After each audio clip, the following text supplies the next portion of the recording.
کچھ لوگ درود بھی پڑھتے ہیں، صلاۃ و سلام بھی پڑھتے ہیں، لیکن اس کے ساتھ ساتھ اپنی انگلی کو چومتے بھی ہیں، آنکھ سے لگاتے ہیں اور اسے چومتے بھی۔ یہ چومنا اور آنکھ سے لگانا اللہ کے نبی صلی اللہ علیہ وسلم کی زندگی میں صحابہ کرام ایسا نہیں کرتے تھے۔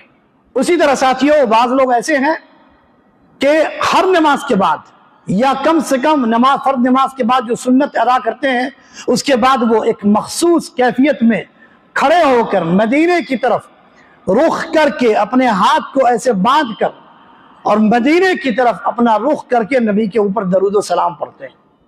اللہ کے نبی صلی اللہ علیہ وسلم کے اوپر درود و سلام پڑھنے کی کیفیت حدیث میں بیان نہیں کی گئی۔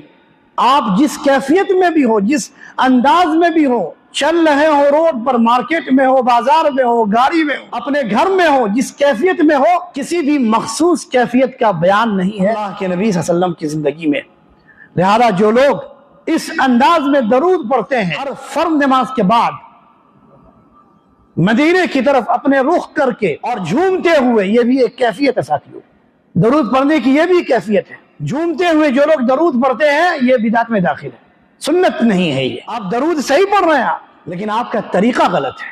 آپ نے جس طریقے کو اپنایا ہے صحابہ کرام کی زندگی میں وہ طریقے نہیں تھے۔ صحابہ کرام مدینے میں رہتے ہوئے اور مختلف علاقے میں رہتے ہوئے بھی جب وہ نبی پر درود پڑھتے تھے، ان میں سے کسی سے بھی ثابت نہیں ہے کہ اپنے رخ کو یا اپنے سمت کو مدینے کی طرف کر لیا کرتے تھے یا اللہ کے نبی کی قبر کی طرف کر لیا کرتے تھے۔